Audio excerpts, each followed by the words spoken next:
Smash or pass. This video is not only subjective, all these characters are completely fictional, they're not real people. I feel like doing another Smash or Pass video. I did Soul Calibur, then Tekken, what else? It's Dead or Alive. You already know by clicking on the video anyway. Not only this has been requested by many people, it also pays tribute to Tomonobu Itagaki, who sadly passed away recently. Might seem like it's tasteless, but knowing him, he'd welcome it. Once again, I'm gonna be ranking all the females in the Dead or Alive series, whether they are smashable or passable, with bits and pieces of call or slay. There are gonna be some exceptions. I'm gonna omit the Virtua Fighter and King of Fighters guest characters, because I want to save them for separate videos, so they're gonna be put aside. Without further ado, let's start off with Kasumi, the face of Dead or Alive. Or, well, used to be until she got replaced. Needless to say, she's a beauty in all sorts of ways, and a lot of these characters are well endowed at the time, but not Saren Kagura levels of, okay, alright, I spoke too soon. I mean, honestly, the way she looks, it's easy to see why she's the most popular out of all of them. A lot of her outfits fit her well, especially her primary and secondary, which stuck around for a very long time. Until Dead or Alive 6 with that weird space suit. I don't know why they did that, other than censorship reasons. Well, at least she still has a good looking face. But I will say, especially with Kasumi, I prefer how they looked in Dead or Alive 2 to 4. Because a lot of them stand out differently, instead of potentially looking like the same character, which was Dead or Alive 5 and 6's problems with the faces. They look a bit samey. Her personality could be better, but still not a bad personality. She's a runaway shinobi that wants to avenge her brother, and then like the fan base, the villains want to clone her and make her better because she's strong and hot. And later on, her Nissan talk kinda gets in the way for a bit. Even with all of that, this is gonna be a strong Smash. Lei Feng. Now this one, yeah, she looks good, but her personality of being obsessed with Jan Li gets in the way too much. Like, you get it, you want him to nail you, or you want to be just as good as him, but I still know her true motive. She's one of the few characters that changes primary outfits a few times. The first game, she's dressed up like a proper kung fu artist, and then 2 through 5, she's rocking a China dress. And in Dead or Alive 6, what the hell is that outfit? Can't even bother to give it to a new character? I mean, it doesn't look bad, but on her? I don't know. It looks much better if it would be used on a new separate character. Well, at least she kept her hairstyle. Now, normally I like characters with loose hair, but not Lei Feng. Lei Feng with loose hair in Dead or Alive 4, she almost looks like someone else. Well, at least you can tie her hair back up by hitting other buttons. Now on smashability or passability, I'm sorry to do this, but you can have Jan Li, but Pass. it's gonna be on this close of a level. Don't worry, I'm just getting started. There's gonna be more smashes. Tira! Did you know that she was a brunette in Dead or Alive 1, and then she became a blonde eventually? Probably because of horror reasons that Sega Model 2 couldn't have proper blonde hair, even though you could already do that by making the hair just yellow. Anyway, as for her looks, she's a bombshell. And since the Soul Calibur Smash and Pass, you probably know about my taste in women anyway. For those who don't, I dig blondes. Yeah, I definitely like her wrestling attire more than her casual outfits, because it fits her personality. I like her rebellious personality that she has. Like, she's always going against her father's wishes. But at the same time, she can't make up her fucking mind. First she wants to be a pro wrestler, then she wants to be a model, then she wants to be a Hollywood actress, then she wants to be a rock star, and then she wants to be a wrestler again. Well, at least she doesn't want to be a streamer, unlike someone else who has no business being that. But yeah, she's got a really good selection of outfits to pick from. Going for a cat girl to a bad cop to a Playboy bunny. Like, a lot of these outfits fit her well, but her wrestling attires fit her the best. including the Yeehaw Cowgirl outfit, which is her best outfit. Even though you gotta make up your mind, still worth the smash. But not as much as Kasumi. I would rather be with Kasumi than Tina. Smash! I won't give my Tina to anybody! Ayane-chan. Kasumi's half-sister because something bad happened to her mom, and this is the result. She too is also a looker, but it's really hard for me to decide which one is better, Kasumi or Ayane. But in the end, I still like Kasumi a little bit better. Oh man, Ayane has so much better looking outfits, including her primaries, especially her Dead or Alive 3 outfit, which is really, really good looking. Why the fuck wasn't this used again? Seriously, why couldn't they reuse her Dead or Alive 3 primary outfit again? But still, a lot of her outfits look good, just like Tina. She's got that light purple hair and red eyes because of being Raidu's offspring. She's one of those angsty, sassy type of chicks. Ayane always shit talks Kasumi, especially after finding out the truth and her running away. There's not much else other than the occasional sass that she's got with other characters, including Helena, who wrongly accused her. I mean, does Ayane look like the type of person who uses a sniper rifle anyway? Looks-wise, slightly better, but personality-wise, could be better, although it fits her character. So I'm gonna put her over next to her on Smash or Pass Worthy, although just a little bit down there. Smash! How's that for a smash? Helena. Oh hey, cool, another blonde. So what's the deal with her? Is she a protagonist or an anti-hero? She seems to be involved with a tournament. One moment she seeks revenge for her mother's death, and then she takes control of Duotech, and then blows up the building, and then she's back to running things like a faithful CEO. I just can't tell what's going on. Anyway, about her looks, one of the more beautiful looking women in the series rather than sexy looking woman, which is fine, although she's quite well endowed along with the beautiness. Just like most of the cast, her outfits look pretty good, although I like her Dead or Alive 2 outfit and her Dead or Alive 4 alternate outfit better. It fits her looks and personality more than, well, her Dead or Alive 3 and 4 primary. I mean, the outfit looks good, but the more classy ones look more classy for her. Oh yeah, she has a bow. That's her signature trait. Always having a bow along with that ponytail. And then DOA 6. Oh!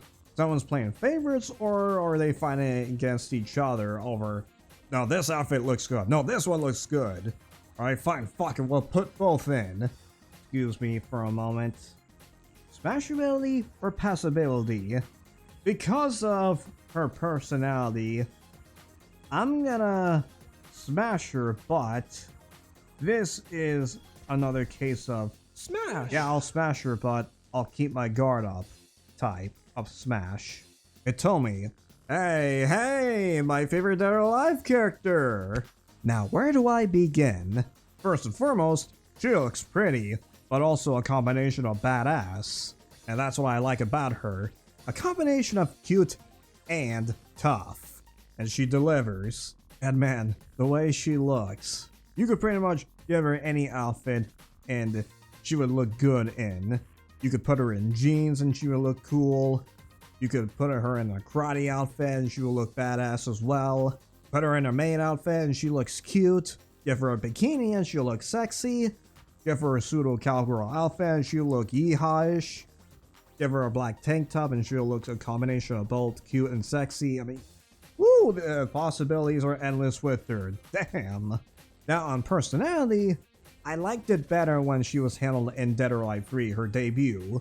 I like her better when she's polite when doing her introductions.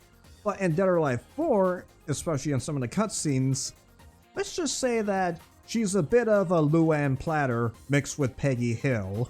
She was trying to fight Lei Feng over cabbage. Cabbage of all things. She was about to get eaten by a Tyrannosaurus Rex. Jan Lee saved her life. And then she's like, hey, that's not very nice. Well, at least they improved her personality in Dead or Alive 5. I don't know about 6. I haven't even gotten to the Dead or Alive 6 story mode. Maybe I'll save that for a video or two later. Well, anyway, am I gonna smash her? Smash! Okay, fine. You like her, jeez. Yes. Yes, I will. Smash her, date her, marry her, whichever. I am a proud, ignorant woman, and no one is going to change that. Christy. Okay, what about Christy, another newcomer in Dead or Alive 3? She looks hot. That's all I can say about her. She does look hot. I like that short white hair she's got. Her outfits look pretty good, although her primary in Dead or Alive 4, man, yeah, I get it, she's well endowed, but no top, not even a bra, just a jacket. Well, I guess anything to do to get in Elliot's pants. I'm not going to be as generous compared to the other characters because her personality, well, she's an assassin, she's a mercenary for hire, she kills people. Not only that, she definitely is the more suggestive type of tease. But on smashing and dating, I have a feeling that even if I smashed her, it would probably be the last smash ever in my whole life because she'd fucking kill me. So for once, because of that, Pass. I'd rather stay alive than smash her. Lisa Hamilton. Unlike the majority of the cast, she debuted in Dead or Alive Extreme Beach Volleyball. Well, it looks like they liked her enough to put her in the next Dead or Alive game, and this time she's a luchador and a scientist. You know, looking at her both appearance and personality wise, she kind of reminds me of Anastasia from Rumble Roses. Just like her, she's a wrestler and she does experiments. Those are the two similarities I could think of between the two. Yeah, she's just kind of like a scientist type of character. Well, at least she has good looks to back it up. I honestly don't have much to say about her because I don't see her as often as the rest of the Dead or Alive cast. And the reason why I'm not into her as much as the cast is because a lot of her appearances look similar to each other. I mean, look at Tina, she's got all sorts of different wrestling attires. While Lisa over here always has like a luchador, luchador, luchador, luchador. I still think she doesn't stand out like the rest of them. But will I smash her? Not really. But will I pass? Probably, but she ain't slay worthy. She's more of Pass. yeah, that kind of pass. A more generous kind of pass. Kokoro. Okay, we got a traditional Japanese looking type of character instead of the typical ninja character in the Dead or Alive series. She's got a cute face, nice dark long hair, and the outfit she wears, like depending if it's like her kimono or kung fu outfit or even a schoolgirl outfit or even her casual outfit, she looks pretty good. She's more on a cute side than a sexy type of kind, although they're trying to push her to be on the hotter kind of character, which I can see. I like her better with a kimono and a martial arts outfit rather than the skimpier type of outfits, even though I kind of like some of the skimpier outfits. Now on her personality, this is one of those characters where she acts differently between each game. Dead or Alive 4, she's one of the more determined fighter type of characters.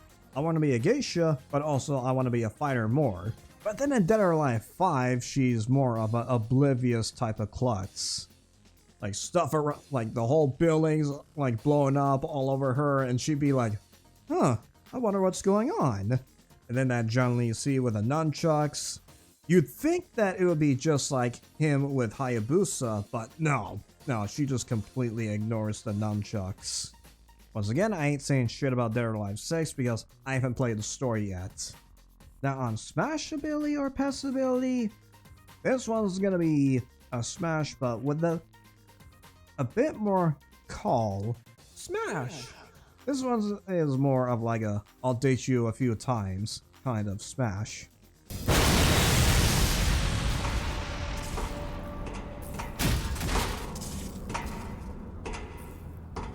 Oh, hello Master Chief, what are you doing here? Oh wait, you're not Master Chief, you're a Spartan 458. Okay, so the reason why she's there instead of Master Chief himself is because of storyline restrictions in the Halo series. Even though Bungie was on board with the collaboration, still a neat guest character of all things. Well, then again, it was on the Xbox 360 and Halo was pretty big at the time, especially when the Dead or Alive series were Xbox exclusive. So it was a match made in heaven. Anyway, on smashability or passability, this one is going to be more of a physically can't type of smash. Pass. Because she's going to smash me literally. Alpha 152. Alright, next Dead or Alive for a character. Oh no. No. The weird science experiment gone wrong clone of Kasumi. We all have history with this boss fight, especially how she can be a pain in the nuts to fight against. Ugh. You have to do some crazy spamming exploit to beat her. And on top of that, how in the motherfuck am I supposed to smash her? I don't want to smash it, let alone get near her, because of that. She's a fucking clone, that's for damn sure. A clone that is just too weird for my liking, just way too weird. Like no, get it away from me, get it away from me as far as possible. Oh, what about me, Chaz Red? Another clone of Kasumi? Well, at least she looks exactly like Kasumi, but she's not really Kasumi. Pass. No, you're not fooling me. Just because you're a clone of Kasumi doesn't mean I want to smash you. Mila. Right away, okay, not a bad looking MMA type of fighter. Nice little short red hair. Got nice little boxing gloves and a foot guard. Yeah, definitely looks like an accurate MMA fighter. And then just like everyone else, she has a bunch of outfits. She's got a good amount of casual outfits, including the one where she works at a diner. Although she looks more like an American than she's from Spain. Personality-wise, she's kind of a bit like Dead or Alive 3 Hitomi. Always determined to fight. Well, kind of think of it, kind of like Mitsurugi or Goku. Yeah, she definitely is a fighter, alright. Good looking moveset. Although Dead or Alive 5 and 6 are the least familiar to me, even though I did play through Dead or Alive 5's story mode years ago. Now on Smashworthy, probably. She's someone that I would go out with more than just Smash. This one, although I kind of... Smash. It's between Kokoro, like similar levels to Kokoro. Rachel, yeah, I'm doing Rachel first instead of Momiji first because Rachel was in Ninja Gaiden 1, while Momiji was in Ninja Gaiden 2, so that's why I'm putting it in that order. Anyway, sexy looking demon hunter type of lady. Another bonus points for being a blonde. She's one of those characters that starts off as a badass, but then becomes a damsel in distress. But in Dead or Alive, she definitely holds out on her own. And I think she also got some moves from Nick Hall, the Spartan. However, on Smashworthy, that's a different story. This one's gonna be more of a smash, but definitely keeping my guard up kind of protection. Because the way she handles those demons, well, that might be me if I cross her. Momiji, she looks more like a hotter version of Kokoro. Another ninja character, yes, but just like Rachel, she looks like another character that is hot and badass at the same time. Nice little hot pupil to Hayabusa, another one of Hayabusa's ladies. Although for whatever reason, other than Dead or Alive Dimensions, Irene isn't a playable character out of all the Ninja Gaiden women. And Irene, she was originally from the NES trilogy. This one, I don't have a lot to say other than, damn girl, I'd hit her. So this one...